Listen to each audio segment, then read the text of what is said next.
ರಾಯಚೂರಿನಲ್ಲಿ ಮೈಕ್ರೋ ಫೈನಾನ್ಸ್ಗಳ ಹಾವಳಿ ಹೆಚ್ಚಾಗ್ತಾ ಇದೆ. ತಾಳಿ ಮಾರಿ ಕಂತು ಕಟ್ಟಿ ನಿಮ್ಮನ್ನು ಯಾರು ಮೋಸಲ್ಲ. ರಾಯಚೂರಿನಲ್ಲಿ ಈ ಮೈಕ್ರೋ ಫೈನಾನ್ಸ್ ಹಾವಳಿ ಹೆಚ್ಚಾಗ್ತಿದೆ. ತಾಳಿ ಮಾರಿ ಕಂತು ಕಟ್ಟಿ ಏನೇ ಮಾಡಿದ್ರು ಕೂಡ ಯಾರು ಮೋಸಲ್ಲ. ನಿಮ್ಮ ಹೆಣ್ಮಕ್ಳನ್ನ ದಂಧೆಗೆ ಬಿಡಿ ಅಂತಾರೆಂದು ಕಣ್ಣೀರಾಗ್ತಿದ್ದಾರೆ. ಟಿವಿ9 ಎದುರು ಕಣ್ಣೀರಿಟ್ಟಂತ ಸಂತ್ರಸ್ತೆ ವನಜಾಕ್ಷಿ. ತಾಳಿ ಮಾರಿ ಕಂತು ಕಟ್ಟಿ ನಿಮ್ಮನ್ನು ಯಾರು ಮೋಸಲ್ಲ, ನಿಮ್ಮ ಹೆಣ್ಮಕ್ಳನ್ನ ದಂಧೆಗೆ ಬಿಡಿ ಅಂತ ಹೇಳ್ತಾರೆ. ಲಿಂಗ್ಸ್ಗೂರಿನ ಹಟ್ಟಿ ಪಟ್ಟಣದ ಜನತೆಗೆ ವಿಪರೀತವಾದಂತಹ ಕಿರುಕುಳ ಆಗ್ತಾ ಇದೆ. ಮಕ್ಕಳನ್ನ ದಂಧೆಗೆ ಬಿಟ್ಟು ಲೋನ್ ಹಣ ಕಟ್ಟಬೇಕಾ? ಮನಸ್ಸಿಗೆ ಬಹಳ ನೋವಾಗಿದೆ. ಏನೇನೋ ಮಾತುಗಳನ್ನು ಹೇಳ್ತಾರೆ. ಸಾಮೂಹಿಕ ಆತ್ಮಹತ್ಯೆ ಒಂದೇ ದಾರಿ. ಮೈಕ್ರೋ ಫೈನಾನ್ಸ್ ಬೇರು ಸಮೇತ ಕಿತ್ತಾಕಿ ದಯವಿಟ್ಟು ಸಾವು ಕೊಡ್ತೀರೋ ಅಥವಾ ಜೀವ ರಕ್ಷಿಸ್ತೀರಾ ಅಂತ ಸಿಎಂಗೆ ಪ್ರಶ್ನೆ ಮಾಡಿದ್ದಾರೆ. ದಂಧೆ ಮಾಡಿ ಸಾಲ ಕಟ್ಟಿ ಅಂತಾರೆ, ಮಕ್ಕಳನ್ನ ದಂಧೆಗೆ ತಳ್ಳಿ ಅಂತ.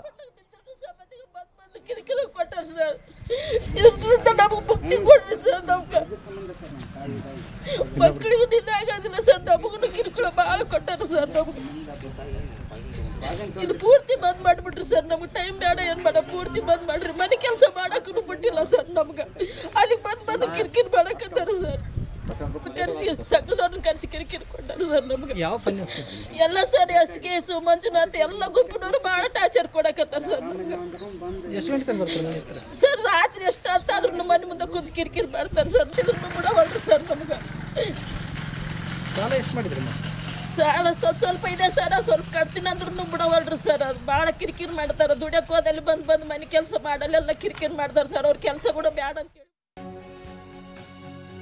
ಇನ್ನು ಮೈಕ್ರೋ ಫೈನಾನ್ಸ್ ಕಿರುಕುಳಕ್ಕೆ 3 ದಿನ ಸ್ಮಶಾನದಲ್ಲಿದ್ದಂತಹ ಮಹಿಳೆ ಟಿವಿ9 ಎದುರು ಸಂತ್ರಸ್ತೆ ಭಾರತಿ ತನ್ನ ನೋವನ್ನ ಹೇಳ್ಕೊಂಡಿದ್ದಾರೆ.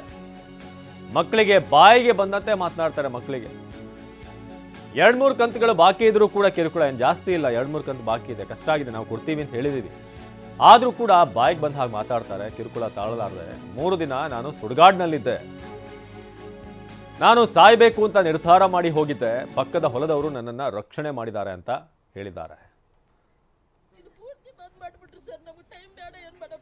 ನಮ್ಮ ಪ್ರತಿನಿಧಿ ಭೀಮೇಶ್ ಇವ್ರನ್ನ ಮಾತನಾಡಿಸಿದ್ದಾರೆ. ಬನ್ನಿ ಏನ್ ಹೇಳಿದ್ರು ನೋಡೋಣ. ರಾಯಚೂರಿನಲ್ಲಿ ಮೈಕ್ರೋ ಫೈನಾನ್ಸ್ ಸಿಬ್ಬಂದಿ ಹಾವಳಿ ನಿತ್ಯ ಹೆಚ್ಚಾಗ್ತಲೇ ಹೋಗ್ತಾ ಇರುವಂಥದ್ದು. ಸಿಎಂ ಸಿದ್ದರಾಮಯ್ಯ ಸೂಚನೆ ಬೆನ್ನಲ್ಲೂ ಕೂಡ ಸಾಕಷ್ಟು ಜನ ಸಾಲಗಾರರಿಗೆ ಮೈಕ್ರೋ ಫೈನಾನ್ಸ್ ಸಿಬ್ಬಂದಿ ಎಲ್ಲೊಂದು ರೀತಿಯಲ್ಲಿ ಬೇರೆ ಬೇರೆ ರೀತಿಯಲ್ಲಿ ಕಿರುಕುಳ ಕೊಡಲಿಕ್ಕೆ ಮುಂದಾಗಿದ್ದಾರೆ. ಮಾನ್ವಿ ತಾಲೂಕಿನ ವ್ಯಾಪ್ತಿಯಲ್ಲಿ ನಾವು ಈ ರೀತಿಯ ಘಟನೆಗಳನ್ನ ಜಿಲ್ಲೆಯಲ್ಲಿ ನೋಡಿದ್ವಿ. ಈಗ ಲಿಂಗಸೂರು ತಾಲೂಕಿನ ಹಟ್ಟಿ ಪಟ್ಟಣದಲ್ಲೂ ಕೂಡ ಇದೇ ರೀತಿಯ ಘಟನೆಗಳು ಬೆಳಕಿಗೆ ಬಂದಿರುವಂಥದ್ದು. ದೃಶ್ಯದಲ್ಲಿ ಏನು ನೋಡ್ತಾ ಇದ್ವಿ, ಸಾಕಷ್ಟು ಜನ ಮಹಿಳೆಯರಾಗಿರ್ಬೋದು, ಪುರುಷರು ಮೈಕ್ರೋ ಫೈನಾನ್ಸ್ಗಳಲ್ಲಿ ಅನಿವಾರ್ಯ ಕಾರಣಗಳಿಂದ ಸಾಲವನ್ನ ಪಡೆದಿದ್ದಾರೆ. ಆದ್ರೆ 1-2 ಕಂತುಗಳ ಹಣ ಮಾತ್ರ ಬಾಕಿ ಇದೆ. ಆದ್ರೆ ಕಾಲಾವಕಾಶ ಕೊಡಿ, ನಾವು ಕೂಲಿನಾದ್ರೂ ಮಾಡಿ ನಿಮ್ಗೆ ಕಂತುಗಳನ್ನ ಕಟ್ತೀವಿ ಅಂತ ರಿಕ್ವೆಸ್ಟ್ ಮಾಡಿದ್ರು ಕೂಡ ಯಾರು ಇವರ ಮನವಿಗೆ ಸ್ಪಂದಿಸ್ತಾ ಇಲ್ಲ. ಮನೆ ಬಳಿ ಬರುವಂತದ್ದು, ಇವ್ರು ಕೆಲಸ ಮಾಡುವಂತ ಸ್ಥಳಗಳಿಗೆ ಹೋಗುವಂತದ್ದು, ಜೊತೆಗೆ ಸಂಬಂಧಿಕರ ಮನೆಗೆ ಹೋಗುವಂತದ್ದು, ಈ ರೀತಿ ಬೇರೆ ಬೇರೆ ಕಡೆಗಳಲ್ಲಿ ಬೇರೆ ಬೇರೆ ಸಿಬ್ಬಂದಿ ಹೋಗಿ ಟಾರ್ಚರ್ ಕೊಡುವಂತ ಕೆಲಸವನ್ನ ಮಾಡ್ತಾ ಇದ್ದಾರೆ. ಮಾತಾಡಿಸ್ತಾ ಹೋಗ್ತೀನಿ. ಸಾಕಷ್ಟು ಜನ ಮಹಿಳೆಯರಿದ್ದಾರೆ. ಯಾವ ರೀತಿ ಟಾರ್ಚರ್ ಕೊಡ್ತಾ ಇದ್ದಾರೆ ಮತ್ತೆ ಯಾವ ರೀತಿ ಸಮಸ್ಯೆ ಆಗ್ತಾ ಇದೆ ಅನ್ನುವಂಥದ್ದು ಹೇಳಮ್ಮ. ಯಾವ ರೀತಿ ಟಾರ್ಚರ್ ಕೊಡ್ತಾ ಇದ್ದಾರೆ, ಯಾವ ರೀತಿ ನಿಮ್ಗೆ ಸಮಸ್ಯೆ ಆಗುತ್ತೆ ನಿತ್ಯ ಅಂತ? ಸರ್, ನೀವು ಕಟ್ಟತನ ನಾವು ಹೋಗೋದಿಲ್ಲ. ನೀವು ಏನನ ನಿಮ್ಮ ಮನೆಗಿನ ಸಾಮಾನು ಮಾರ್ಕಟ್ರಿ, ನಿಮ್ಮ ಕೊಳಗಿನ ತಾಳಿ ಮಾರ್ಕಟ್ರಿ, ನಾವು ಹೋಗೋದಿಲ್ಲ. ಇಲ್ಲಾಂದ್ರೆ ನಿಮ್ಮ ಹೆಣ್ಮಕ್ಳನ್ನ ದಂಧೆಗೆ ಬಿಡ್ರಿ ಅಂತೇಳಿ ಅಂತಾರೆ ಸರ್. ನಿಮ್ಮನ್ನ ಯಾರು ಮೂಸ್ ನೋಡಲ್ಲ, ನಿಮ್ಮ ಮಕ್ಕಳನ್ನ ಬಿಡ್ರಿ ಅಂತ ಹೇಳ್ತಾರೆ ಸರ್. ಮಕ್ಕಳನ್ನ ದಂಧೆಗೆ ಬಿಟ್ಟು ನಾವು ಲೋನ್ ಕಟ್ಟಬೇಕು ಅಂತ ಹೇಳ್ತಾರೆ ಸರ್. ಇದರಲ್ಲಿ ನಾವು ಭಾಳ ಮನಸ್ಸು ನೊಂದುಬಿಟ್ಟೈತೆ ಸರ್. ಇನ್ನು ಸಾಮೂಹಿಕ ಹತ್ಯೆಗೆ ನಾವು ಪ್ರಯತ್ನದಲ್ಲಿದ್ದೀವಿ ಸರ್. ಇದಕ್ಕೆ ನಮಗೆ ಆದಷ್ಟು ಕಡಿವಾಣ ಹಾಕಿ ಮೈಕ್ರೋ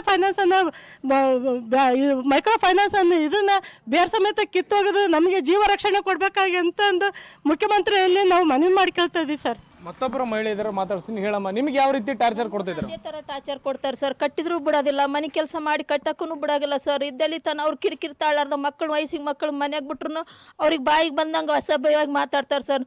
ಸರ್ಗಳು ಮನೆ ಕುಂದ್ರಿಸಿ ಸಂಘದಾಗಿರೋರು ಹೆಣ್ಮಕ್ಳು ಮನೆ ತನ ಹುಡುಕ್ಯಂತ ಬರ್ತಾರೆ ಸರ್. ಆಟೋಕ್ಕೆ ಅವ್ರು ಕಿರಿಕಿರಿ ತಾಳಾರ್ದ ನಾನು ಎಲ್ಲೇ ಹೋಗಿ ಕಣ್ ತಪ್ಪಿಸ್ಕೊಂಡ್ರು ನಮ್ಮ ಹೆಣ್ಮಕ್ಳು ಮಕ್ಕಳನ್ನ ಅವ್ರನ್ನ ಕಿರಿಕಿರಿ ಮಾಡ್ತಾರೆ. ನಿಮ್ಮ ತಾಯಿ ಎಲ್ಲದಾಳ ಕರ್ಕೊಂಬರ್ರಿ ಅವ್ರಂತ.